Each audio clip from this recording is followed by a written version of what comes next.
bitch, man!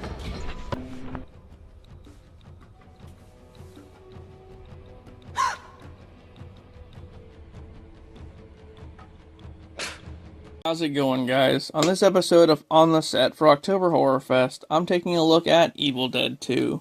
But also, at the same time, it's a remake. So, let's get into it. Ash and his girlfriend Linda go on a vacation to a cabin out in the middle of the woods. Once there, Ash finds a tape and plays it.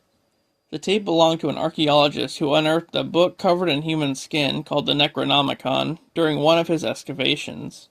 As the tape plays, the archaeologist starts reading incantations from the book. All of a sudden, Linda becomes possessed and turns into a deadite. She attacks Ash and he decapitates her and buries her outside the cabin. After that, Ash tries to leave and gets thrown around the woods by the demon that possessed Linda. When he finds the bridge leading out of the woods, it's been destroyed. So, he goes back to the cabin. All of a sudden, Ash is bit on the hand by Linda's severed head. He finds a chainsaw and finally destroys Linda once and for all. But now, his hand becomes possessed. So he does what anybody would do, and just cuts his hand off with a chainsaw. As that's going on, Annie, the daughter of the archaeologist, and her partner are trying to return to the cabin with some missing pages from the Necronomicon. They get help from a guy named Jake and his girlfriend Bobby Jo, who lead them back to the cabin. As they arrive, they run into Ash fighting his own hand. Ash goes to shoot at it, but accidentally hits Bobby Jo instead. So the group lock Ash in the cellar. Just then, the archaeologist's dead wife emerges from the cellar as a deadite and possesses Annie's partner, Ed. Ash emerges from the cellar and quickly takes him out with an axe. This causes Bobby Jo to freak out and she runs into the woods, where she's killed off by some possessed trees.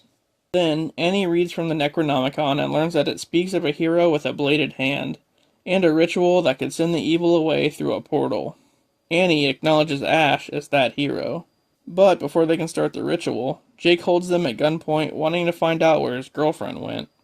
I hate to tell you, man, but she's dead. A fight ensues, and Jake ends up getting killed by the archaeologist's deadite wife. In the ensuing chaos, Ash becomes a deadite himself and attacks Annie. However, it gets reversed when he sees Linda's necklace. Ash then attaches the chainsaw to his hand and picks up the shotgun, which has come to be known as his boomstick. The two of them finish the ritual, and a demon appears to fight Ash. Just as the portal opens, Annie gets killed by Ash's possessed hand. But Ash and the demon both get sucked into the portal.